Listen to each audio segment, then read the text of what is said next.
So start. I did. Begin. Yeah, no, I just did. Oh. That's what you said I have to do, right? Yeah. All right. So here we go. Intro song. Intro song. Intro song. Focused on Nothing podcast. Welcome back. Nick. Guest Nick. This is guest host Nick. We have a new, different kind of experience for episode 10. And that is that host Nick is not joining us. Yeah. He's fine. He's at home probably wrangling a toddler. Guest Nick had an idea about a show, and then we talked about that, and it sounded good, and we just decided we would just send it. So this is the first time on this here show that it's two dudes sitting in my kitchen in the same room, and we don't have a remote third party. And Nick almost threw his microphone on the ground. You okay? Almost. You good? Perfect. Okay. Don't forget to talk into the microphone. Oh, is that part of this? Oh, now we have microphone sounds. Heck. We're doing this. Anyhow. So, topic this week. Oh, thank you for listening. Hello, future people. It is now a week after Thanksgiving.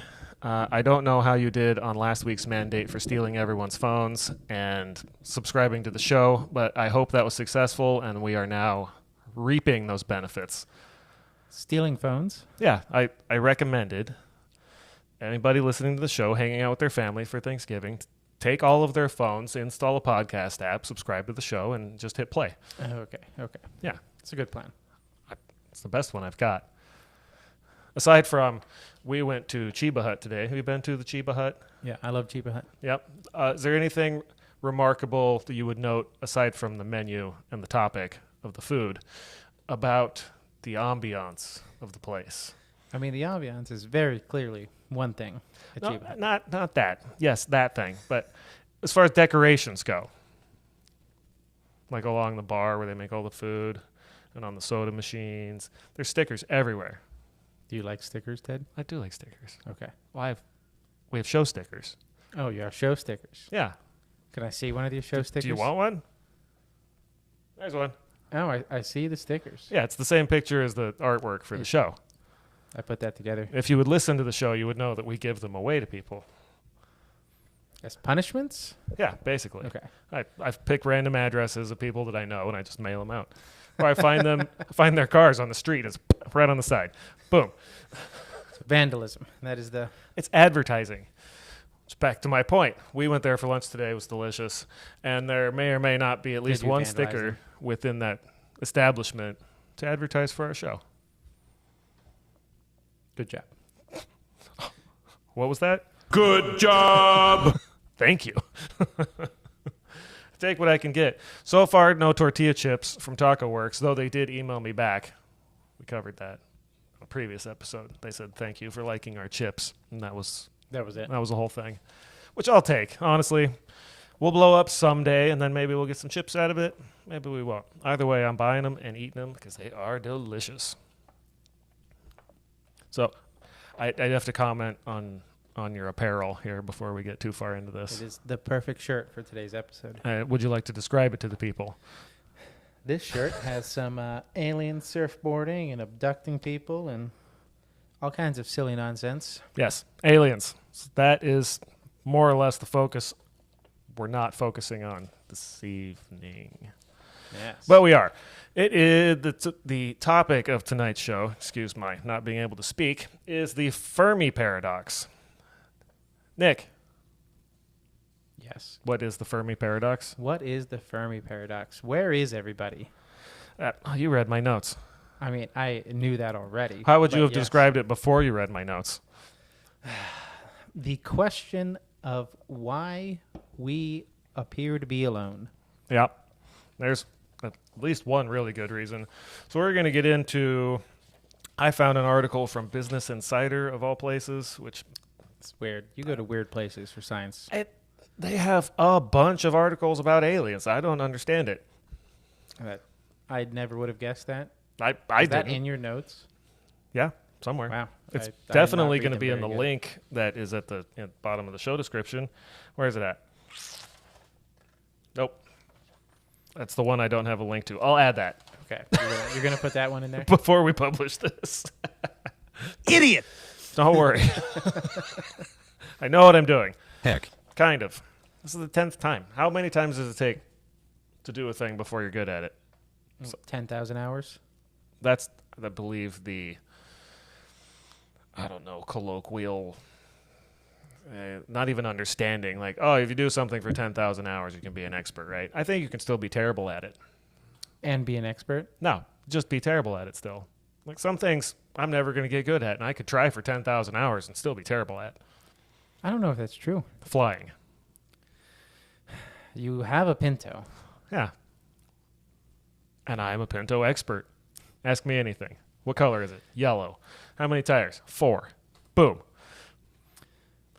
How do you feel about the Fermi paradox, buddy? I think the Business Insider article has some downright silly claims and some other ones that make some more sense, and we'll talk about the ones we feel like talking about and skip over the other ones.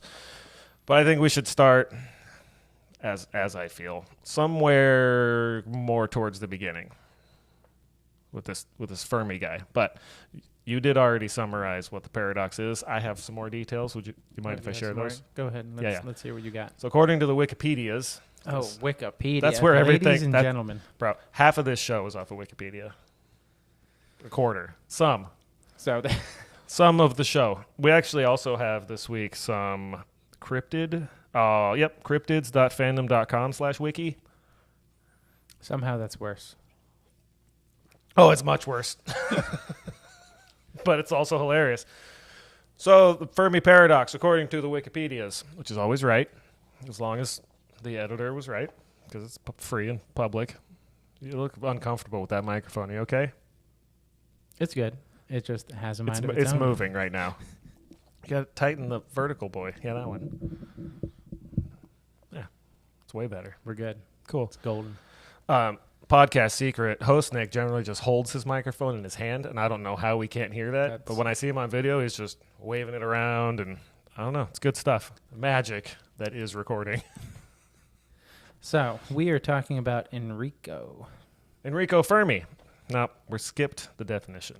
The Fermi paradox is, by definition, by definition, the discrepancy between the lack of conclusive evidence of advanced extraterrestrial life and the apparently, air quotes, high likelihood of its existence.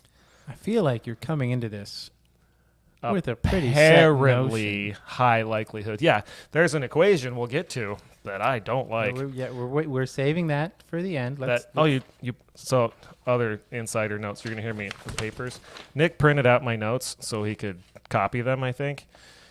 But for the first time ever, I actually have paper notes in front of me, which might be a waste of trees, but I will be flipping through them rather than trying to keep up on my own computer because I've already proven to be inherently bad at that. That's kind of why I brought them. According to our focus group, I'm even going to get down right now and get like a pen out so I can mark where I was. Oh, wow. It's crazy. It's the Stone Age over here. This podcast is evolving. Thank you all for joining us. So that's the paradox. It does. Fermi did say something like, "Where is everybody?" We'll get to that. So, like now. Yeah. And then we'll talk a little bit about Fermi and then business. And I'm going to stop saying that because that's a just silly stop. place to do research from. Oh, excuse me. Podcast is good. So apparently the paradox was brought up by Fermi, our guy, in 1950 at none other than the Los Alamos National Labs while he was having lunch. That's famous for something. Yep, that's here too. He was having lunch with some of his fellow physicist buddies, and I think it was completely out of context from what I've been able to find on it. I don't have the audio because they weren't recording their lunch. Oh, they weren't? Yeah, bad podcasters. And he said something like, "Where is everybody?" Not like, "Where's all the other physicists for lunch?" Like if you were at work and their lunch table and you're like, "Where's everybody?" I'm sure all three of them were there with their only friends, each other. Yeah, the claim is that they were all thinking the same thing, and the story goes that he didn't even have to articulate who the everybody was. They just knew. And he was talking about aliens and the fact that we haven't seen any. Or those of us who claim they have no proof. True. We have no fossils, no evidence, No first contact. no good videos, Star Trek. no isn't good real. pictures. There's a lot of stories. I saw an alien, and they're even recent ones. Like, did you get a picture? You have a camera in your pocket. Nope. No pictures. No videos. Some really good motion pictures. There's some really good stories. Have you seen like a blue whale? I've seen a skeleton of a blue whale. You've seen a skeleton of something you were told was a blue whale. I've seen blue whale. Well, guess what I have seen? A video of one. And there were people in it. I'll and they show were you there. It was like people and blue whales, like in the same frame. like a movie. Like a documentary. So a movie. Not just CGI. Just because you Wasn't don't see Fire in something the Sky doesn't or mean it's not real. Independence Day. Wait, I don't remember. Did they show aliens in A Fire in the Sky? They were obviously strongly suggested. Strongly suggested. I don't know if they show. I don't know. It's an old movie. Regardless. Side note story. Wrong sounder. Tangent time. Oh God. Tangent alert. Yeah, We're here. we're here. I think I know a guy who's related to the guy that allegedly disappeared in the story from A Fire in the Sky. And that's all the information I'm going to provide on that. You think you know a guy. No, I do. I do know a guy. Okay, so you do know a guy. I definitely do. I'm not going to put him on blast for these 9 people to hear about because I respect this person, and I was just going to leave that alone. That shortens the list. People that I respect. Well, it's not you, and it's not Crystal, and it's not host Nick. Wow. Shots fired. Are you related to that guy? Then I don't know it? Possibly. I don't know. I don't think so. He's not from Pennsylvania. That Fair. story is from Arizona. There's a lot of silly people in Arizona. There's a lot of people here. Anyhow, oh God, these paper notes are great. Hadn't seen any aliens. Yes, thus the paradox was born. And that's where I'm going to go back because it's. I talked about this with our focus group. I was like, I considered not giving background on this guy, Fermi. We have to. Yeah. But so 2 things. I agree with you. 1, it's my show. I'll do what I want. And 2, I generally give way too much background before we get to the story. So why would we break that tradition now? True. Yeah. I remember how long it took us to talk in previous Before we got to episodes. Flying Pintos? Previous episodes, this guy. It's been on 1. It was an experience. It was great. But Fermi. Fermi. Fermi's a gangster. Enrico Fermi from Italy. Italy, born in... Rome? Was it Rome? Yep, 2 for 2. I don't remember much of the rest of his early life. You don't Something remember about him, he was a naturalized American citizen. His wife, I believe, was Jewish, and it was? was the 40s, and go figure that was kind of a rough time to be in Europe, and so probably would have moved here anyway for all the physics things he was working on, but that was some of the background as to how they got here and why. What, do you know when he came? Like how he got out of Italy? It was when? Well, I'm going with before 1950. Okay. And based Under on what your question, pretext? smuggling? So he received the Nobel Prize. Oh, he did do that. It's and true. He actually fled Italy while going to Sweden. To receive the prize? Yeah. He was like, I'm not coming back. Goodbye. Correct. Deuces. It was a fly-by-night Nobel Prize straight to America. He's like, I'm going to go get that prize, everybody. We out of here! Exactly. The Never coming beginning back. of Fermi being awesome. I mean, you got to do what you got to do, and good on him for doing it. Oh, that was my next note, Nobel Prize. Didn't have the escape story, so thank you for that. Born September 1901. Long time ago. Yeah. Died November 1954. Bummer. That's To be expected Yeah. in this line of work. well, and we get there before we get into the aliens. So he was 53 when he died, and that was not because he was just living a rough life out on the streets. It was because of his work, more than likely. We don't have any proof, but it was. I mean, it was. We have proof. No, it we have was. some pretty solid. Well, yeah, with what we know now, you look at it and be like, yep, that killed him. But at the time, yeah, that's what happened. So the in-between parts. Between the paradox, not really. It was 50 at the paradox. So it's before he died. I'm sure he was thinking about all of these things throughout his life. Yeah, I'm just trying to sort out the timeline in my head here and read and talk, and I'm not good at any of those things. I know. Alone. So he has fled Europe ahead of the Great War, number 2, part dos. Which we talked about 2 episodes ago. And if you haven't heard that, if you're a brand fresh new listener, you're like, new drop, what is this? Do keep listening. But also, World War II starts 2 episodes ago with, I believe it's called Let's Do Drugs, the Meth Man Prophecy. Oh, okay. That's Yep. fair. That's a good. It was a good time. So, and being a theoretical physicist coming to America. Wait. Was he theoretically a physicist? Or was he a theoretical physicist? Can they hear violence through the mics? Yes. Yes, they can. I think they heard that sigh as well. It's a hot time to be a physicist in America, Yeah, the especially 40s. a Nobel-winning physicist. The 40s definitely were Manhattan Project. That's why he was in Los Alamos, and he was still there in 50 after the project. The beginning of his wild American physics career started in Chicago at a college. Is there something cool in that area named after him? The University of Chicago? No, That's not named No? after a him. little further away. Fermiville. Fermi Lab.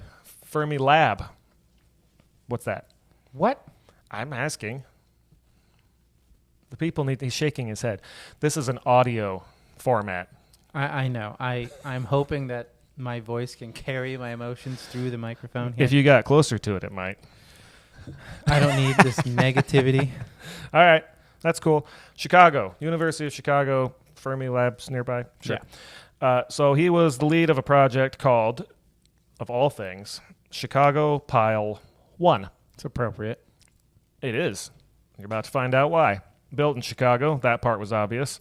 Apparently underneath what was then Stag Field, which doesn't exist anymore, but a sports field of some under the stands of the. Yes. I'm picturing a football field, baseball field. I can't remember if it was a football Track field or field. track, but yes, Okay. there were people about the area. Yeah, underneath the stands, but underground, so it was fine. Yep, and it was. And this project started in November '42, and what is known as the pile ended up being the first case of sustained, and we'll call it controlled, nuclear reactions. Many nuclear reactions? Fission. Yes, fission. They Yeah, achieved fission. sustained fission. I say controlled because there were concerns, understandably, about creating a nuclear reaction in a place as densely populated as Chicago. Some would say it should have been done just somewhere else. to begin Chicago with. University. It's okay. It was underground. This was new. This was a wild time in this It area. was. Yeah. But the authorities, the government, everybody involved at the university, they let him do it. And it didn't blow up, so controlled. Yeah, I mean, there are some underlying reasons why it didn't blow up. Yeah, the low power output was one of them, so it didn't get too carried away. So why was it called a pile? It was a big old pile. Yeah. Apparently, it was made out of wooden timbers and black bricks. And Graphite? well, Did we just say graphite? it says black. The graphite was inside. It was purified graphite Inside. to use as a moderator. But the outside was like, it was like a log cabin that was also a nuclear reactor. Uh-huh. I don't know if I like the pile being referred to as a log cabin. It was a pile. It was a pile of wood and bricks. That's why it was called that. Allegedly. A big pile It's huge. It was it was the largest pile of the time next to Chicago. in Chicago. Okay. Graphite. You were talking about that. So this first reactor in history used graphite blocks as the neutron moderator. Basically, that means it slowed them down, all the freed neutrons flying out of the uranium, rather than soaking them up and reacting, which was good. And then it was unmodified uranium, unenriched Yeah, uranium that's oxide. the important part. That's why it was so big. Because because that's it not was good at just throwing neutrons at people. Well, naturally occurring uranium, which at this time we didn't have the technology to enrich uranium, So the naturally occurring uranium 235 is only like 0.7% Percent what? of the uranium. The rest is 238. Oh. And one of those things is good for making things go boom, and one of them really isn't. So this was the other one. Yeah. So you had to have a lot of this to actually have fissile material. Oh, they did have a lot. Would you like to know how much? Please tell me. Oh, thought you'd never ask. So inside the pile of bricks and timber, excuse me again, let's see, 360 tons of graphite, That's some graphite. 360 tons, and 45 tons of uranium It's an appropriate amount. inside a log cabin underneath a sports field. Yeah, that's 720,000 pounds of graphite. Like I said, I just go back to Fermi was a G. Like, Fermi liked to live by the seat of his pants and figure things out. Oh, I had a typo. That says 90 L pounds. It's supposed to be 90,000. I saw And that other that. one was 90,000 pounds of uranium. Wow. So that's impressive. You put it together. I don't know what controls there were, if there were any. But what I do know is that there was no shielding whatsoever to these neutrons flying out and just doing whatever neutrons do, which now we know basically just kills everything. And there was no cooling system. Yeah. At all. It was barely a reaction. A Volkswagen Beetle has a better cooling system. It's called air. Yeah, it was barely a reaction. Oh, yeah, it's true. Because it did work at the risk of everyone's health and lives, obviously, but it only generated half a watt of power. Thank goodness. If it, Well, it if it would've- was any more, It probably would have exploded and killed a bunch of people. Apparently, in 1943, Pile 1 was moved and conveniently renamed Pile 2. Yeah. Yep. did very they move original. it further away from humans? A little bit. Yeah. And it was operated, it was still, I think, on the university site, but went farther away. Might not have been. Don't worry about it. And then it was, they used the thing until 1954, until it was dismantled and buried. Yeah, that's what you do with nuclear waste. You To bury this it. day, that's what we do with nuclear waste. Yeah. Now you have to encase it in things, right? Concrete, barrels, Yeah, usually concrete. it's concrete. Yeah. Yeah. Coffins, they call them. Concrete's good at stopping neutrons from killing people. I don't think this would have been buried in concrete. What do you think? I don't know. No, it's probably just straight in the ground. Yeah, just like, that's a couple feet deep. Yeah, throw it in there. For kids playing on their bikes, just run. Oh, look at that! What's that? What's that black shiny stuff? And that Is is that an arrowhead? the No, history of Fermi. No. Where do you go next, Ed? That's one thing he did. We already mentioned it. He was also involved in the Manhattan Project, Los Alamos National Labs, New Mexico, and I don't know if it was while he was working there, probably shortly after that. He became referred to as, what have you, the architect of the nuclear age, which the pile kind of speaks to that, and apparently also the architect of the atomic bomb. Yeah. Yep, that's how the guy was known. Oppenheimer, not the architect of the atomic bomb? Oppenheimer just corralled all of those scientists. Yeah, it was just herded all the cats. Yeah, he, Hey, kept them in line. focus. stop playing with the demon core. Let's keep moving. Turn that reactor off. A few other accomplishments before we move on to the paradox that we're here for. Because I could do 2, 5, 10 episodes on this cat. He's a pretty rad dude. Along the way, this was another one of his scientific foundational things. It was early 1900s. A dude named Pauly.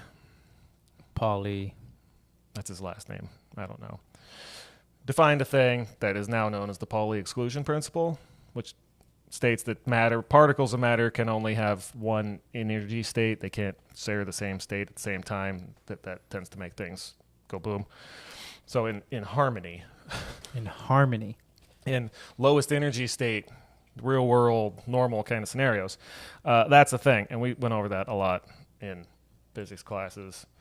Electron states, spin ups, and spin downs, and things. So Pauly came out with that, and shortly thereafter, Fermi and a dude What was named that called again? the Pauli exclusion principle. Okay. I don't think you said. I said it. email me now. If that is the first time you Focused on heard those nothing at words. gmail.com. If I didn't just say that like 30 seconds ago. Anyhow, so Pauli exclusion principle. Fermi gets a hold of that. Works with another dude named Dirac, who did a bunch of other wild mathematical physics science things around that same time frame. And they together came up with the Pauli-Dirac statistics. Yeah. You know what those are? Applying the Pauli exclusion principle to Uh-huh. ideal gases, he developed a statistical formulation that described the behavior of a class of particles now known as fermions. Thank you for attending this week's session of Nick Reads His Notes. Is that not what notes are for? That is, We're not even like that's what that I've been is doing. like the smallest of the things I would apply for what he's done. Oh, okay. What else you got? What are fermions? You have an example An example. of a fermion. Tell me one. Electron. What should Proton. we be more? Neutron. There we go. Oh, there we go. Now we're So those are the basic subatomic particles, and as a group, they're called fermions. This is pretty cool. who named?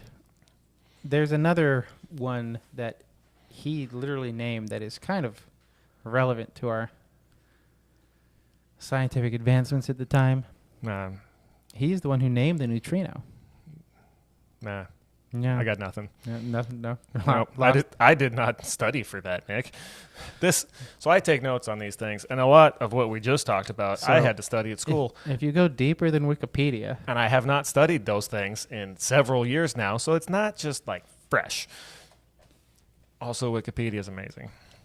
Wikipedia is great. I don't want to dump on Wikipedia. They're not our But- sponsor for the show, and they couldn't be because They ask money. us for money. Yeah, all the time. Just to make sure we capture it as well. So in 1938, when he won the Nobel Prize in Physics, it was for neutron research. So this man's entire build-up was bombarding elements with slow-moving neutrons and developing paths for nuclear fission. Allegedly. No, I mean we haven't gotten to the allegedly No, part of this no, that's true. conversation. No, That yeah. is the next step. Okay, we're getting there. We're going to wrap up this background. So that's Fermi, kind of an amazing physicist, did a lot of great stuff. And as I mentioned a little bit ago, he sadly was no longer with us at the age of 53. And that was because the pile gave him cancer. And Stomach cancer. and he perished. One more not fun note before we get to the actual fun part The of good this. part, yeah. Apparently, two of his graduate assistants that worked on the pile had suffered the same fate shortly thereafter. It was before we knew. Yeah, playing with nuclear material. It was before we knew, right? I mean, he's one of the reasons we know. No. Didn't Marie Curie die of radiation poisoning? Yeah, that Because is true. it was before we knew. Oh, this stuff glows in the dark. We put on watches. That's really rad. Yes, and oh no, Oh, no. the computer just turned into a eclipse. Oh, it went to sleep. It turns out using paper notes has an unintended consequence. Yes, the computer isn't being used. Oh no, which was never.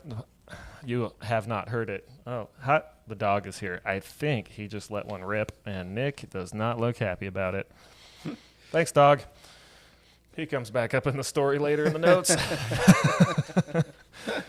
All right, time for the Fermi paradox. Get down to the meat and potatoes of this bad boy. I don't know if you were able to pick up on the earlier part here, but Ted does not love the Fermi paradox. The paradox is fine. I'm okay with wondering. It's like a philosophical game, right? It's a good thought experiment. Thought experiment. Excellent. There's a thought experiment that we'll get to later towards the end of this that is not a thought experiment because it's stupid, but this one I'm okay with. So before we get into any of these, we've already talked about the paradox. Why can we see so many stars? Why is there no evidence for anyone else? Are we special? Right? Yes, we are. Yes, we are. Yep. You want to wrap it there? I know where We this is out going. here! Oh, I just want to make sure we. you know where I'm going? I did see your It's notes. the question. That was my mistake. However, We will now get to what might be up to 13 potential but discussion points let's make sure we break down these 13 that we're not going to. so we can go. Some of them are really dumb. They are. That's right. There's three categories here. Three categories. We're alone. We're not alone. And nope, that's two. Nope. We're alone. Mm-hmm. We're not alone, but we can't find them. Heck. And then they're here, but they're hiding. They're hiding. There is another one. I'm just gonna leave for when we get to it. I mean, no, it's a we're not alone one, so it fits into your category 2. So The deuce. do you want to go over them all first, or do you have a favorite you want to talk about? I was just gonna go through my notes. That seems If I don't do boring. this in order, You're just lost. yeah, this will Okay. be like 10 more minutes and nothing will be concluded. Let's go in order. So I found the article I mentioned earlier. It claims there's 13 possible reasons why we have yet to make contact with aliens. Reading through it, it was really hard to find 13 things. It was either like 9 things or 15 things because they're not numbered, and I need numbers to logically go through something because I can't count. But we're going to go with what we've got. All right. Title of said article, if you'd like to look it up and tell me how many things there are, 'cause I'm not going to spend any more time on please it. count them for us. It says, aliens aren't in the sky. That's kind of conclusive. I mean, if they're anywhere, they're going to be outside of the sky. They could be in the ground. They could be They could be under the water. in the moon. That's out of the sky. Somewhere near... Nope, not going to make that joke. Fill in the blank. All right. Number 1 reason why we haven't made contact. Possible reasons why we have yet to make contact. Okay, number 1. Aliens want to talk to us but can't. Aliens want to talk to us but can't. Yeah. So we historically, and this will probably never go out over any radio waves, this here show, but historically and even currently, that has been our primary mode of sending communications long distances, right? You can use a ham radio and talk to people on the other side of the planet because it bounces off the ionosphere and total internal reflection and all kinds of stuff that's totally awesome. But you can also just send a radio wave and just blast it straight out into space. But radio waves are our main, I want to talk to somebody somewhere else. True. Even cell phones, right? We use radio waves, different frequencies. They're not considered radio by the normal person, but that's what they are. Yeah, I mean, but I would go further, right? Because we're not the only things that make radio waves. No, stars make radio waves. Yeah, and so if you're trying to talk to someone, they're real hard to decipher because stars don't talk. I mean, I don't know if we can. You could have like a say noise signature, right? Like, oh, that sounds like the sun and the Earth solar system because that's the signature that it has. Yeah, but that signal is going to be a lot stronger than the things we put out. Yeah, our 3-watt signals. Might get drowned out next to. That would be a cell phone. Yeah. So in all of our wisdom as humans, we sent out Voyager space probes in the 60s, 70s. I don't know when. I know we sent 2. Yeah, we sent 2. I know there was a golden record. Yeah. And I know that they have radios on them. Yep. To broadcast radio waves to try to contact other beings. Yeah, that's all. Yeah. Semi-accurate. Yeah. So I actually dug up some info on Voyager radios, and when I was doing that, I found out that they each had a 23-watt radio, which is not gigantic. Powerhouse. Like, for reference, FM radio stations, like popular ones, have 50,000-watt antennas. I think that's an FCC-regulated thing. Like, that's their limit. 50,000. Just to reach, 100 miles across Earth. There is a little more interference Yeah, there's a lot on Earth compared to being out in the vacuum of space. So 23 watts is what they could come up with. I'm sure they had reasons. Conserve fuel. You Just- have to launch this thing into space. Yeah, get it off the ground. It can't weigh too much. You're not going to have a lot of other interference. 23 watts is what they went for. And a 14-foot diameter, it says, antenna dish. It's to broadcast, to blast out the signal to the alien folks. Here we are. Come find us. Yeah. The article I got that from, I actually clicked on because in the snip the little summary you see on the Googler. I thought it said it was a 14-foot diameter antenna, and I was like, "Oh boy, this is wrong." No, So you clicked on this article hoping it was incorrect. because it seemed impossible, and it is. It was. It's an antenna dish. So take that for me not knowing how to read. So your number one is we can't talk to them. They want to talk to us, but can't because maybe they don't use radio waves. So I also have that on my list. I call it a much more appropriate, we're not listening right. Right, because we're also SETI, Arizona, New Mexico. It's listening to radio waves Yep. because that's the thing that we figure would make the most sense. But once again, That's us. that's us, and we don't know how dumb we are. I'm pretty dumb. I think everyone listening has a gauge understands of host Ted. the level of dumb that I am. But you know what? Just gonna I send don't care. What is number 2, Ted? 2. Oh, and while we're going there, we're going to put that one in the category of they exist, but we can't find them. We're bucketing these. Okay. I'm not keeping track of that. I am. In your head? I've already listed them according to Okay. those. So don't go anywhere. Keep listening. And when we get to the next segment of Nick reads his notes, that might You'll be know. included. Yeah, you'll know because be like, I believe that the reasons are. I got a real laugh out of him. Okay, number 2. Earth isn't worth contacting. So they're there, but they don't care about us. This is referred to alternately as the Great Silence or the Great Indifference. Basically, alien life is way more advanced than ours. They don't care to talk to us. And this is where I had notes about the dog. I liken this to talking to the dog. If I don't have to, most of the time I won't. Yeah, why? Because Why would I you? don't want to. He's clearly inferior. Cute-ish.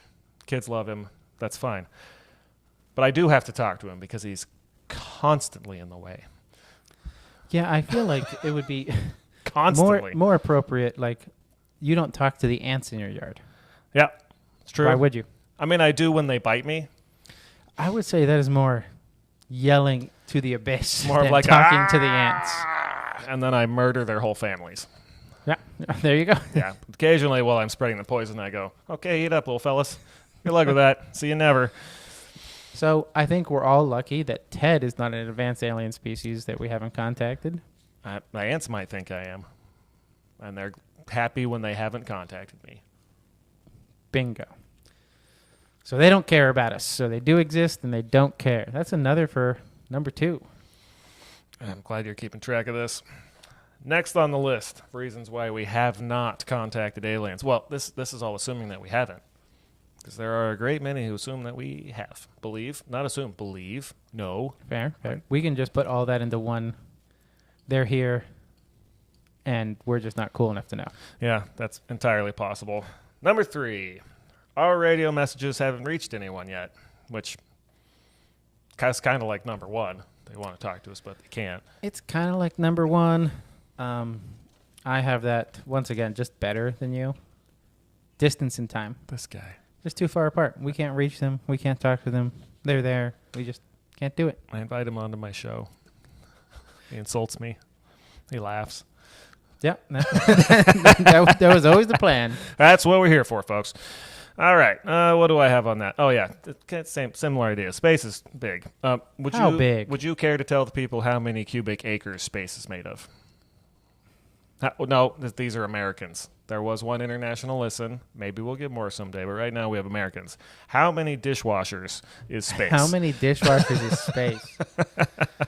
Boy. Many. Many dishwashers? Yeah. How far across is the Milky Way? I have no idea. What is it? Roughly 150,000 light years? 150,000 light years. So light and or radio waves, which travel at that speed in space, would take 150,000 years to get from one side to the other. Where are we in that? In the middle? Off We to the are side? in one of the spiral arms. Yeah. So Wow. not like... We're in a spiral of the Milky Way, you say. Yes. That is an important distinction. We're actually in between 2 spiral arms. You just said The we were great in one. bubble. I don't know if I believe it now. I mean, this is my world. You're Yes. Welcome to Nick's podcast. You can email him at nick. .nick. You should try. I have a small amount of details about the size of our spacey area, and first introduction to astrophysicist Frank Drake. Apparently, this guy was the first person to send out a deliberate interstellar radio message on November of 1974. 168 seconds of a two-tone sound were beamed towards the star system Messier 13. M13? M13. M13, Tracy. Yep. Why did he pick that one? I don't know. In the Hercules constellation. Okay. He decided that aliens probably live there. Good a spot as any. It's probably a better spot than some. I blasted it straight towards the sun. Why? Well, aliens live inside the sun. No. As much as I have my own issues with Frank Drake, he probably did it because he thought that was a good idea, and if you were going to contact somebody, that was a good place to send a message. Perhaps there's planets there that looked inhabitable. Perhaps. I don't know that answer. But what I do know is that the system he sent it towards is 21,000 light years away. So if we're lucky and he was right, and there are people there in 21,000 years from 1974, and they can receive it, understand it, and send a response back, it'll only be 42,000 years from 1974 when we get an answer. 42. It's a good number. 42 is a great number. 42,000 years is a very large number. It is a very large number. And that was our first attempt at contacting alien life. Beings? Life? Intelligence. And then we just have to wait for the voicemail to come back. But again, he sent a two-tone, 168 seconds of a two-tone sound. And there was information in there that I didn't write down. Something about atomic structures of things here and other useful scientific facts. Just things to try to prove, like, we're real. We're sending information. Yeah, this isn't noise from a star. Ted loves It's Drake. not just He's his favorite. Drake? Made some bangers. Do you want to get into the equation, or you want to keep going through the list? Bro, the equation is coming. I'm saving that. Okay. I want to enjoy the rest of this first. Okay. Number 4. Aliens could be deliberately hiding from us. Ooh. How do you feel about that one? We get to the first. So I don't know if you have the good one on here or not. Good what? So I mean, I got good sounders. There is a better name for this one. This falls into two categories. The aliens among us. It's just staring at me. We have to keep talking. I know. I needed a moment. Okay, two categories. They're hiding. Why are they hiding? One, do you have the zoo hypothesis on your list? Yeah. Earth's Okay. being treated like a zoo and humans are... Which seems silly and nonsensical to me. Yeah, they just like watch. And they're like, oh, look at those dummies. And we got to go on to this next one. I don't have that one. It falls into the same thing. It's my favorite. And that Uh-huh. is the dark forest. Oh, the dark forest. I swear I had that somewhere. I don't have it here, though. We'll see if I get to it. Oh, dark forest. Yes, please. Without Okay. reading.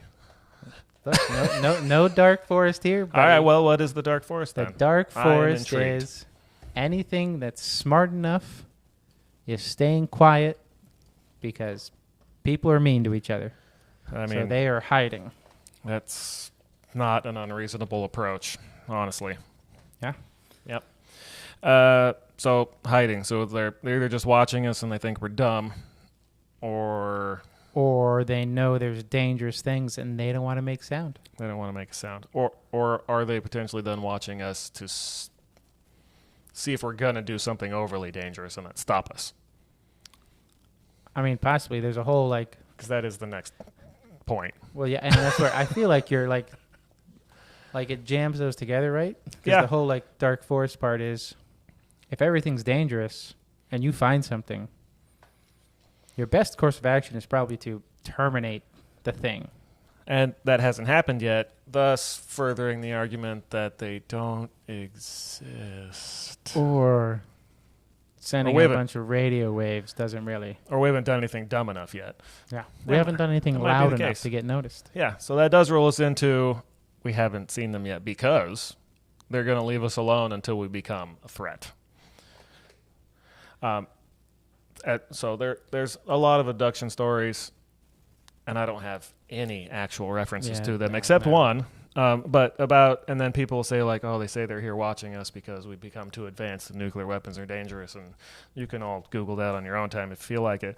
But I did hear a story which was absolutely amazing on another podcast, the What If podcast, of course. What If? Care to check them out? Dog came back. That was me. Hello, dog. Anyhow, about a test rocket launched from Vandenberg Air Force Base, California. That's like 30 minutes from where I grew up. I used to remember rockets going up. You'd like feel the ground shaking. You go, is that an earthquake? Oh, no, that's a rocket. All right, cool. We're good.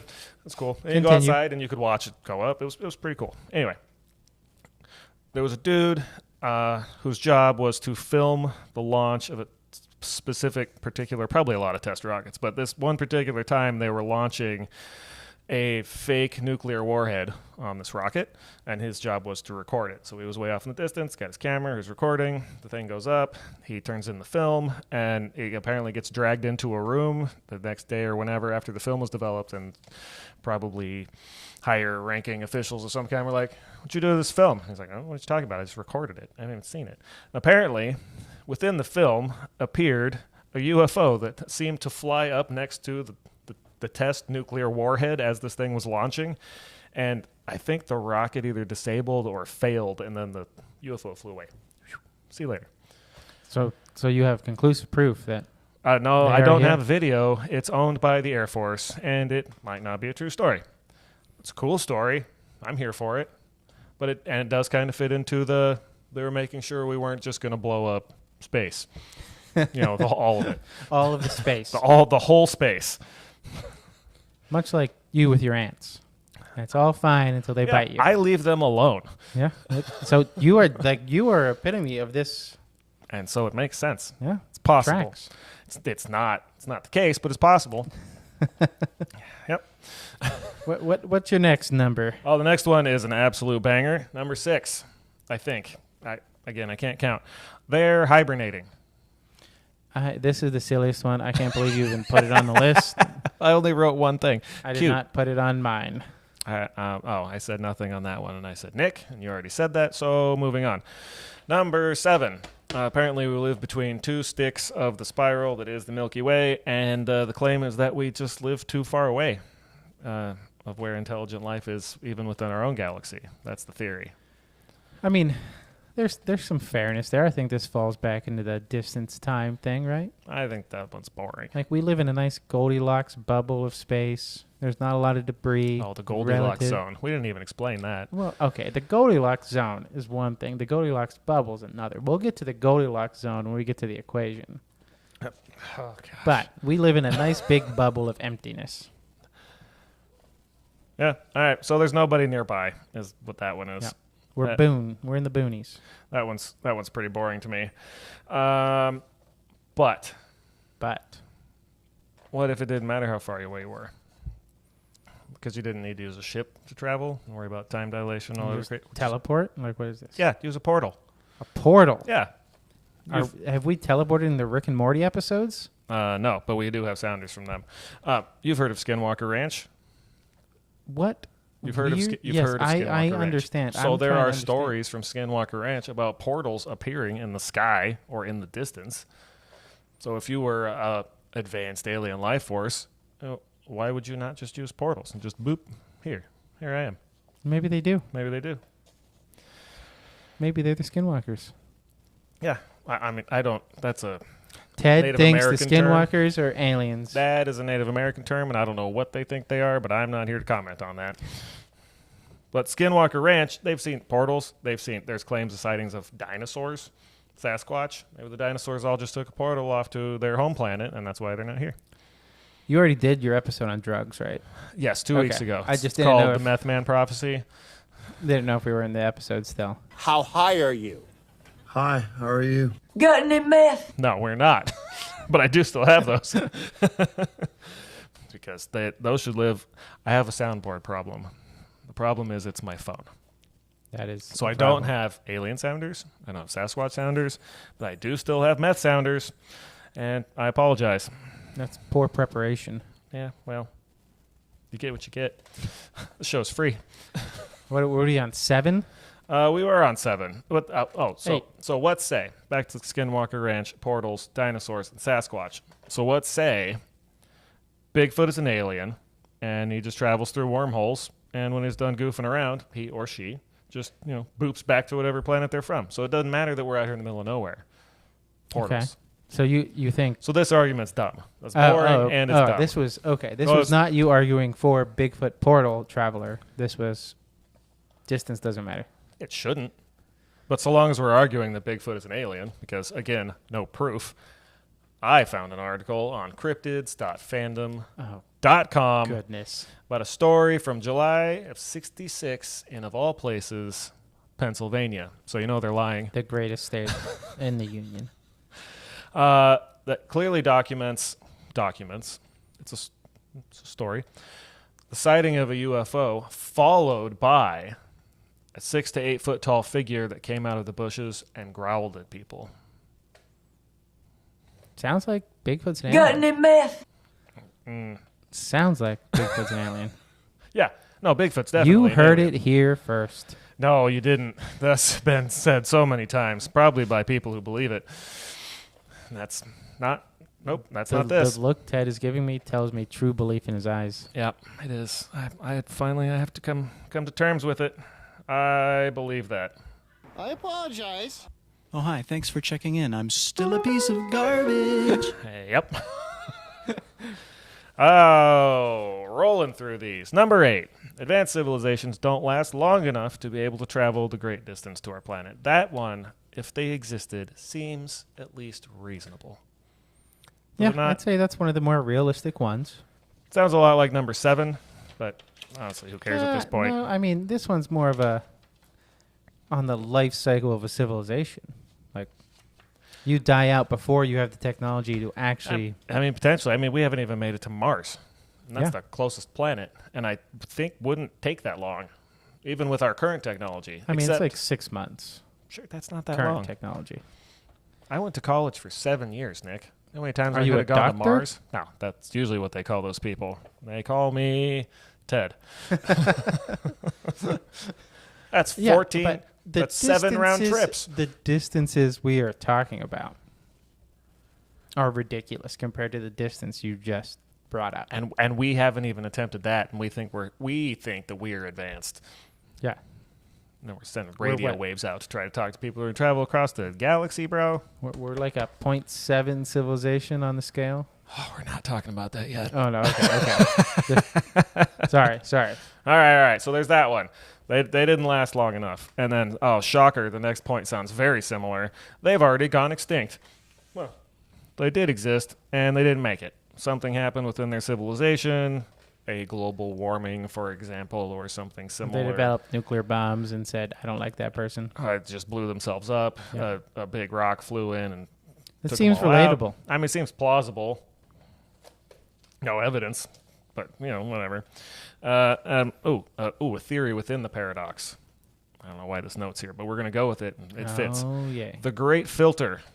Oh, that is a single. That's like what this one should be called. Is what it's called in my notes. Oh, that they've already gone extinct? Yeah. Or there is they didn't last long enough? Or... the great filter. That there is just a point in the evolution of a civilization that not a lot of people live past. That is just like the end point. Yeah? When's ours? Depending on how you feel about the Drake equation. Oh, it's the worst equation ever created. It should be called the Drake mind thought experiment. But I mean, you could break this down, right? The filter could be something we've already gone through. Like maybe there is just some step. It sounds more like you're thinking that we're advanced again. We don't know. I don't think we have a good We haven't gauge. made it a planet away. So you're not advanced if you can't Nope. travel interstellar space? I can't even fly. We covered this earlier. Fair. I've been trying for hours. So the great filter. Yes. You get weeded out before you can do anything. Yeah, I mean, that seems reasonable. I don't know if the dinosaurs were working on arithmetic and geometry. look and what stuff, happened to but them. They definitely got wiped out. There is a crater underneath the Gulf of Yucatan America. Peninsula? That hurt to say. The Gulf of Mexico. Redact that. I'm not editing it out, but just delete that from your Just brains. make sure you know he said it. Oh God, I apologize in advance. In retrospect, it was bad. Yeah, I you know. apologize. That was bad. No, you got to do the next one too. What? Yeah, Oh, hi. Thanks for checking in. I'm still a piece of garbage. it was appropriate there. Yes. I do apologize. I will not say that ever again. So the Great Filter, reasonable.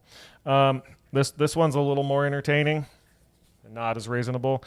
They live on the interior of their planets. And according to the writer of said article that this came from, which I won't mention again, who was referred to that I forgot to bring up earlier, referred to as a science writer. It makes sense. What's that? Likes to write about science, knows about science, is a scientist, science fiction. The difference in our lists is Mine is clearly more concise. I put 9, and you included all the silly ones. Hell yeah, I mean, They're hibernating. they're sleeping. They live in the rocks. Well, this one says they live in the interior of their planets, so we can't see them. Duh. Yeah. Is the next one a real one, or is it another they're sleeping? No. I have a quote from, I think it's from the article, and if it's not, I apologize. Ted said it first. I'm going to not read from my notes now. It's completely obviously. It says, if technological civilizations can actually develop in these interior ocean worlds, because we've just decided that they're oceans, they would naturally be cut off from us because of the shell of rock and ice above their ocean. Oh, okay. So fish on a moon planet or another planet? It seems like you're going into like the hollow earth nonsense here. No, it's not hollow. It's water. Okay, the next one. No. I This have one's more on too this. silly. No. There's more? No, it's because I have to talk about planetary scientist Alan Stern, Okay. because he allegedly, I bet he did, previously told Business Insider, big alien knowers of things, we wouldn't see their city lights. And we wouldn't be able to hear their communication. And they wouldn't even know that there was a universe to communicate with. And I read that part about we wouldn't see their city lights, and I think that's a little presumptuous. And then you still put it on the list. Because it's good for the podcast. City lights. Do fish have city lights? And I'm not saying these are alien smart beings fish. living on a water planet covered in ice somewhere else are going to be called fish, but we'll just... It seems like you're making some That's the closest... If they listen That's to the this closest podcast, reference I have. just want them to know bro, I don't think the they're alien fish. fish are listening. Come at me. I need a video. I want to see your lights. If Ted gets abducted, we have evidence. I don't want that. Just send me a letter or something. Videos. Don't take me. That's rude. But yeah, just that. I mean, he was called a planetary scientist, and he was like, "Bro, we wouldn't be able to see their streetlights because they'd be inside." Yeah, I mean, it's solid reasoning. No, it's not. You wouldn't That's be able terrible. to see their That's stupid. streetlights. That is stupid. Because it wouldn't have any. It's assuming. That's assuming. So, oh God, I can't. You put it on the list. I left it off the Okay, list. deep breath. That is, I mean, typical human, right? Oh, if aliens, extraterrestrials exist somewhere, then obviously they would do everything just how we do it, and that's how that would look. No, You're right. That is one of the silly ones. that's so stupid. All right, I'm moving on now. Next one. We're not using numbers anymore. They were already here, but it was a long time ago, and they left, and we can't tell. What about that? Did you just put all the silly nonsense ones on this list? Yeah. You know where this came from.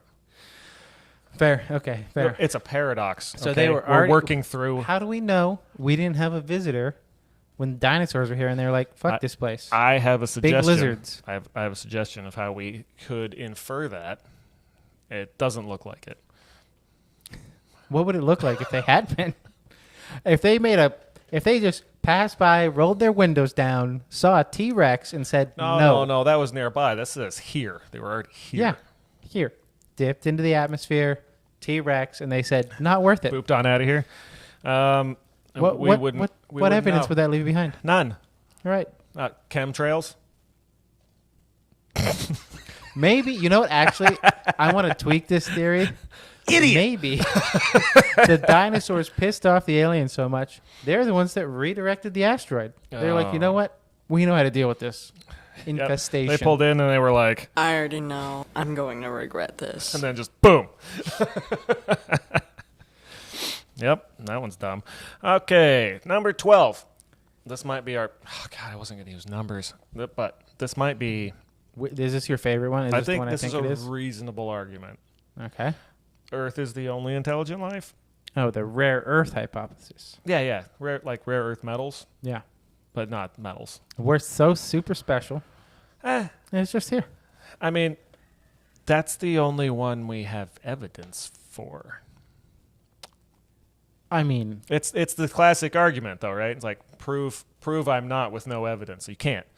yeah. That's the problem. Like, It's problematic that way. I think we can all agree the earth is special. I mean, I think it's a stretch to go. we could agree that The specialist. yes, Nick is very special. Yes, Nick is Our special. special guest. Special guest. I'm glad he's here. Rare earth, I thought, would be your favorite because it tracks. There's some hard evidence. It's the one that we look around our immediate doesn't neighborhood and it's have- like, Yeah. I can see 9 planets if I step outside at night and they all suck. I can't see them, like 1 or 2. I got bad At eyes. least 3 or 4. Hey, I don't look too You good. can see. You I can got see. glasses. You can see Venus, Mars, Jupiter, Saturn. Not if I don't look. I brought. my eyes were I closed. brought binoculars over here once, and we looked at Saturn. 1. That's 1 for people counting. And yeah, you can generally see Venus. I'll give you that. Yeah, it's the 3rd brightest thing in the sky. So here's Oxford. You've heard of Oxford. 2018 Oxford University study suggested that there's a roughly 2 in 5 chance that we're alone in the galaxy and a 1 in 3 chance that we're alone in the entire cosmos. Those are not great odds. That's not terrible. If I said it was a 2 in 5 chance, you'd get shot if you walked outside right now. Right now, I mean, in general, sure. There's a chance. I mean, there is. Right now, I don't know because I haven't looked out there. It's dark. But I mean, what are they basing that on? It's Oxford study. See, you printed these. That's all I've got. That's all. Just, Well, I mean, I have could have more. But typed that's that all I in have there. about that. No, I copied. that came from Wikipedia, didn't it? No, I don't think so. I'm just saying. Might have been a Like, cryptic one of the website. very dangerous things when we're talking about this is we have to be able to be like, you're just making things up. Yeah. Like we can talk about and think about fun things and how it feels, but But it's Oxford. People trust putting numbers on things Yeah, in this 2 and 5. context is dangerous. Oh, numbers, you say? We still have 13. What's number Okay, 13? I don't have. Do I have a 13? That was number 12, so you Told said they were Oh, 13. no, it's there. But you said numbers. Numbers are dangerous. It's time. It's Time You to ready? talk about the Okay. dangerous numbers. I'm going to need. On the prefix, because Ted hates this, so I'm going to make sure that we talk about it in a respectful way. The Drake equation is a very good way to look at something, and if we just use it as a thought experiment and not as any sort of hard fact, it allows us to envision things that might have a very low probability. But when we start adding giant scale, low probability becomes more realistic. Thank you for that monologue, my good co-host, man. I may have gone and. I will, but once again, because I know Ted's going to be very not nice about this, I will agree. The Drake equation, I've heard it used in very funny ways by people. That's nothing to be proud of, Rusty. By people thinking it's some hard facts. It's not hard facts.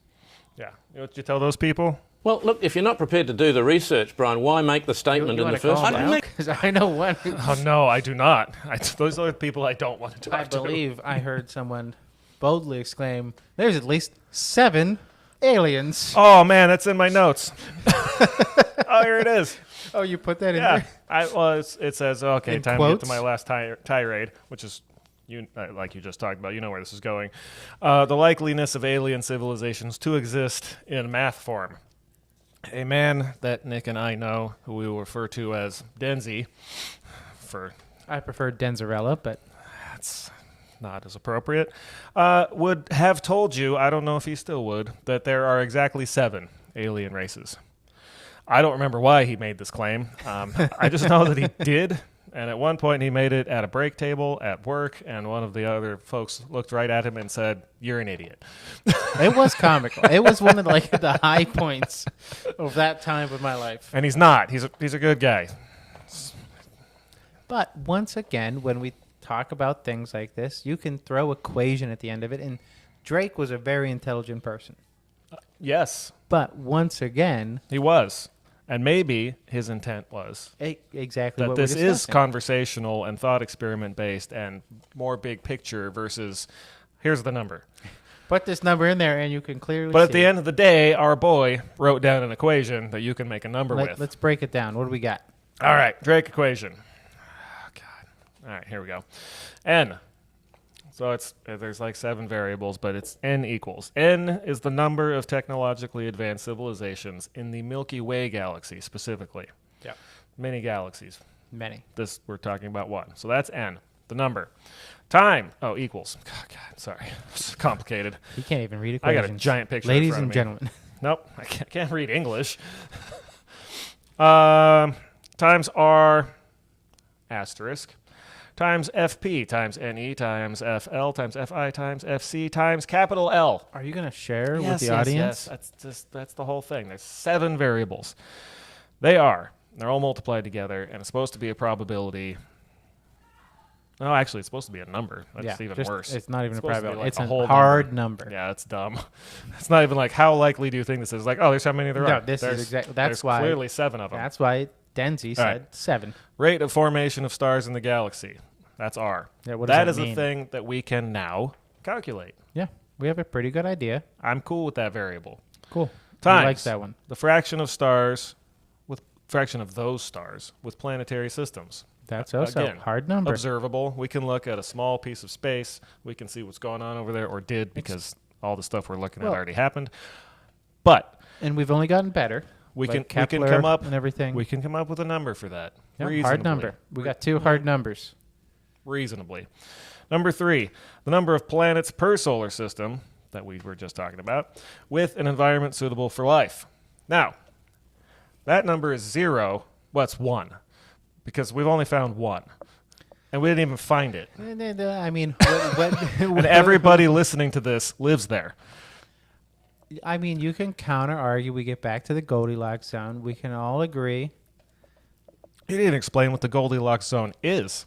Okay, That's so where it's not the too hot or sim- too cold within the solar system around your sun that you're circling, where you would either burn up or die of death, frozen death immediately. Anyhow, Yeah, and that doesn't even account for the extremophiles we see on our own planet. yes, on the underwater hot vents by volcanic activity and the little ecosystem that only lives there. Yeah, I mean, that happens. So- Also on this planet, no, those things. Yeah, They're that's here. why they are here. So we know of Just 1. saying. But we can look at So that's a times 1. a planetary system, and even if it's times 1, that helps it because that number is definitely less than 1. Give me a hell yeah! That's then it says number of planets. The percentage. Solar systems with an environment. Yeah. Number of planets per solar system. Yeah. Oh, that's way less than 1. Yeah, that's what I'm saying. Like, if you want to make it 1, I mean, we've got We 1 can. and 1 over 9 here. Or is it 8 now? What do you think? Is it 9 or 8? He rolled his eyes. yeah, I mean, technically, Jupiter's not even a planet; it's a brown dwarf star. Yeah, I If grew we up. wanna in get it. When crazy. when I grew up, youngsters, it was 9. Okay, it doesn't matter. 9. It doesn't matter. So it's either 12.5%, 1 and 8, or less for our 1. I mean, it's definitely less. That And is a small number. well, and all of the other ones are 0, so you're kind of dragging down the average. Keep going. Keep All right, going. fine. Times the fraction of suitable planets on which life actually appears. So again, This is where we get into the thought. We Th- got it. there's- The we thought know of one. experiment. how many planets have we found? What do you mean? How many? We found a lot of planets. Okay, especially and how many today. of those did? What was the word? Where on which life actually appears? How many of those have we found? Okay, moving on. Even no. Even if you One. you run that as 1 out of everything. 1 over you still how end many up with a planets are in the big Milky number. Way? It's a small number, my guy. No, because you put really big number, semi-small number, tiny number. And what's the next one? Well, based on life actually appearing, we're down to 0. The next one is fraction of life-bearing planets on which intelligent life emerges. I mean, you can argue that's 50-50. We haven't even found one of those yet. He made the statement. Yep. He said it. That's right. We're using radio waves. We think there's lights. Underwater? Underwater lampposts for the fish There people could be. on a moon. No. All right, next. Fraction of civilizations that develop a technology that releases detectable signs of their existence into space, i.e., Radio waves. Drake with his radio waves. Yeah. That's the guy who wrote this, so of course that's what he would put in his Obviously. equation. He's special. He was special. He's smart.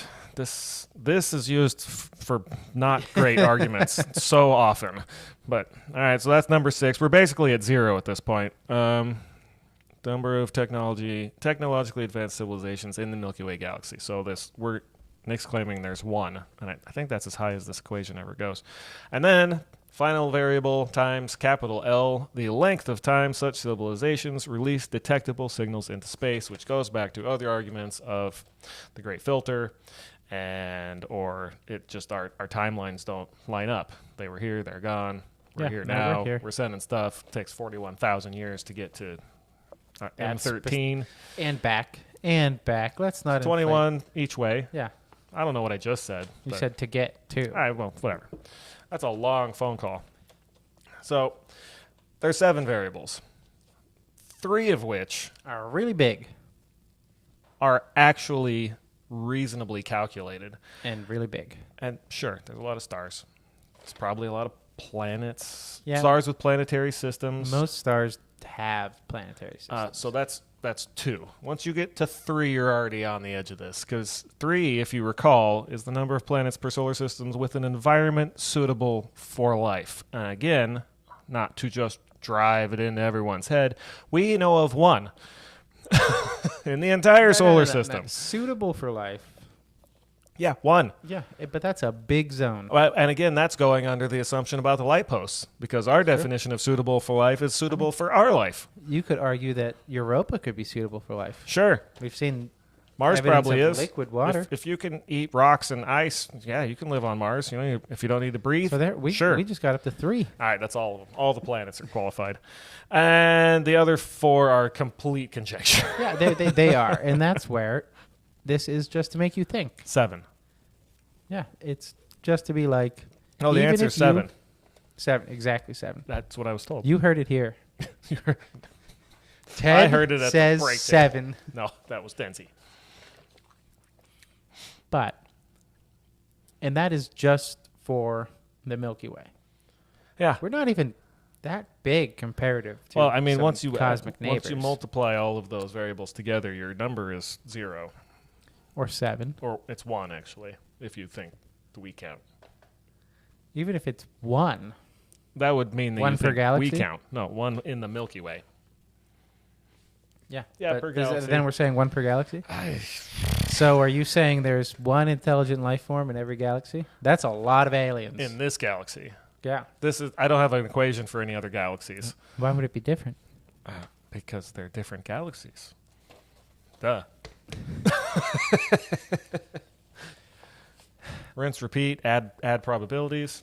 I don't know. There's 100 billion stars in the Milky Way? You tell me. Preach. I think at least 40% of those stars have planets. Uh-huh. How many of those planets could be habitable in the Goldilocks zone? Even if you say none, 1% of them, we're still talking about. I mean, there's a lot of people a lot smarter than me Even working on this every day. I haven't found any. even if so, rare earth. Let's say Earth special, right? Let's go with that's one. That's the have one evidence Ted likes. for. Have evidence for. I mean, we exist. Have evidence for. We should still be looking for these planets. Sure. Wouldn't it I be don't great have to have anything Earth against too? looking. I just Go colonize another world. would go far as to say that have not found anything, have no evidence from claims made or videos recorded or Okay. I mean, I what? think we can all. I'm firmly with you that aliens have not been here. Maybe they have. Maybe we can't see them, Nick. So you think they It's are on the here? list. I said maybe. I don't know. I'm not going to say not. I'm going to say no evidence. No actual, and that's the wildest thing is like rocks fly in, hit the ground, meteorites. They have elements in them. We analyze them. It's all the same stuff that's here. It's all. I mean, we found amino acid chains in nebula. Like the building blocks are everywhere. But the same stuff. there's no like the claims of this other earthly material or part of this UFO, and it may exist. Governments may hide things. I don't know.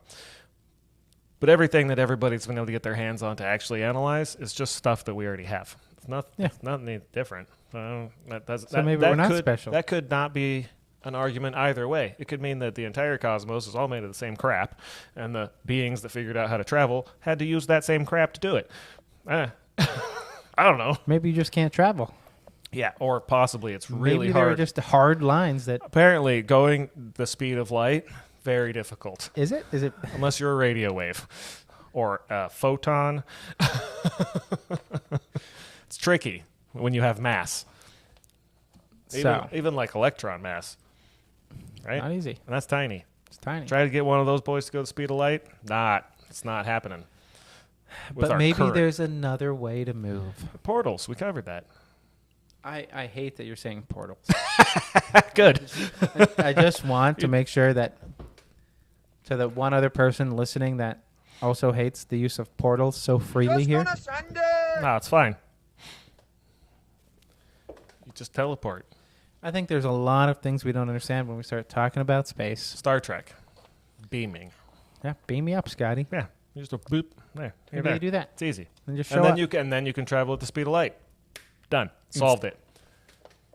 So they're probably here, and they just boop in and out whenever they want, and that's how we can't see far enough to see them. Yeah, maybe they like our TV shows. I very seriously doubt that. They could listen to this podcast.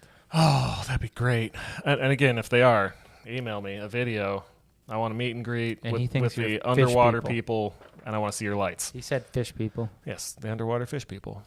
They can't hear me, Nick. I can call them fish people all I want. They can't be offended. I think everyone should email you with their favorite number because you were so good at numbering all of them. I wasn't. There is another point.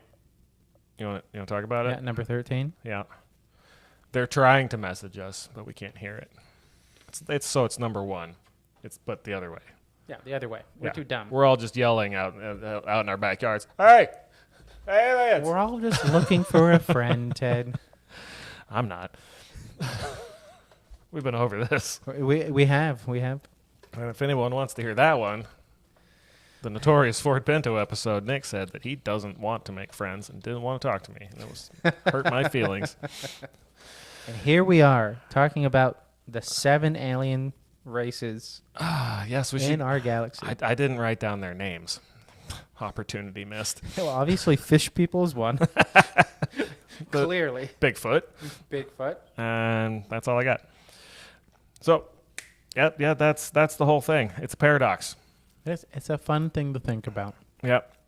Also, while we're on the topic of aliens, it turns out that bumblebees are in fact the aliens that we've been looking for this whole time. Why is that? One, not my claim. They shouldn't be able to fly due to physics, laws and size and mass and wings and things like that, right? Right? Obviously not right. Shouldn't be able to. Can. So that's, if they're breaking the laws of physics, probably aliens. And number 2, apparently they can read. Did you know that? I did not know that. I found an article. So I like to try, and I think we're batting you about believe that? 500, maybe 300 on the ending the show on the Good News article. Oh, a good news article? Yeah, so I found a Good News article that says bumblebees have learned to read. It says they've learned to read simple Morse code, and what that actually means is they can tell the difference between 2 shapes, which I don't consider reading. Because Morse code, for anyone who's lived under a rock their entire life, consists of dots and dashes. Yeah. So, researchers at wherever this was decided to try to train, experiment on bumblebees to see if they could follow a dot or a dash through a maze to find food. And they figured out how to do it. I don't remember which was which, but if you followed all the dots, we'll say, at the end of it. Pattern recognition is full on reading. No, I don't think it is either, but the article title says bumblebees have learned to read. This is a good news article. It is. It's great news. They learned to read. And they're aliens. They're coming for us. They shouldn't be able to fly, and now they can read. So watch out. If you see a bumblebee, eliminate it. Don't. No. You feed it milkweed. Plant some milkweed in your yard. Save the bumblebees. They can't read. It's a good article. Well, apparently they trained the bees, and then they got the sugar, and they learned how to navigate the whatever maze. They call it a maze. I don't know if it was 3D or they made them walk. I don't know. That seems rude. I don't know. It says maze. And then tested it further by removing the sugar at the end to see if they could just smell where to go. And that's how they found it. And no, they still, once they had been trained to read, air quotes, could navigate, follow the dots, and then look for a reward. They trained them for a reward. And then took it away. And then they took it away, angering the smart bumblebees. Yeah, and then unlike a chimpanzee that you try to train that would just eat your face, I don't know, maybe they were probably just sad. Sad bees. That good news article ends with sad bumblebees. Sad bees in a maze. No, it ends with a warning. Bees are aliens. They can read. They're coming for your sugar. Kill them. No, milkweed. Plant milkweed in your backyard. Yeah. Okay. Is that it? That's all I've got. Did you have anything else that you would like to close with? Oh, conclusions. I wanted to get a conclusion from you. Because that's something I am not good at doing at the end of a show where we talk about things and conject things for hours. I don't know how long it's been. And then it just goes like, okay, bye. So, Nick. My conclusion. What is your theory on the existence of alien life and the most likely... you had a bucket of totals? Do you have your mental... They're here. Where we're at? They don't exist. I think that they probably exist and we can't find them. Do you think that they know we're here and don't care? No, I think that we're all in the same boat. If other intelligent species exist, with what we know, traveling or communicating across the distances we're talking about, at our current level, impossible, right? Like realistically. Like we discussed, we haven't made it a planet away. So who's going to travel light years? Unless you are able to travel faster than light, which Einstein made a real good argument that's not possible. So I would say that it's nice to think that with everything out there... Possibly. I mean, we start getting into numbers that are... Those numbers are made up. No, I'm just like, not the Drake... You got. I don't want your numbers. Your loathing of the Drake equation. No, I'm going for your... I'm saying genuine, strict... thought based on what you know, what you've seen. Based off what I know, which is not a lot, but there are billions of galaxies, each with hundreds of billions of stars, that we can see. Like, who knows how many there really are. A snip of from that many millions of years ago. Yeah, who knows if we are really part of one universe? Are there multiple universes? Like, there are so many things we don't know. We're not well equipped to make a good decision. Wait. What? Perhaps, what would you say to? Maybe we're all just living in a simulation? I thought there was a good article that just came out that talked about how they'd finally disproven that the simulation theory. I don't know. I will get that to host Ted and make sure he calls it out in the next episode. Oh, the next episode, which may or may not be in season 2. I don't know. Okay. It is December now, future people. We are recording before Thanksgiving. It's not December now, just so everyone knows. No, it is. You're listening. This man. And it's this. Well, if you listen after December. If you listen when this comes out. It is November right now. Yeah, currently. We got another episode for Thanksgiving, and it'll be the first week of December when this reaches the beautiful people. What if they're not beautiful? Then they're probably normal people. Fish people. Only if they have streetlights. Peace out. Yeah. Wait. What is your conclusion after all of this? Oh, I didn't say anything You about just my scapegoat conclusion. out of it? I'm saying I have no idea, man. No. Let's all go away with Ted thinks there's 7 aliens. 7 species of aliens. There. Thank you for clarifying your belief. Yeah, not 7 total aliens. That would be weird. That would be crazy. We would have to help them immediately.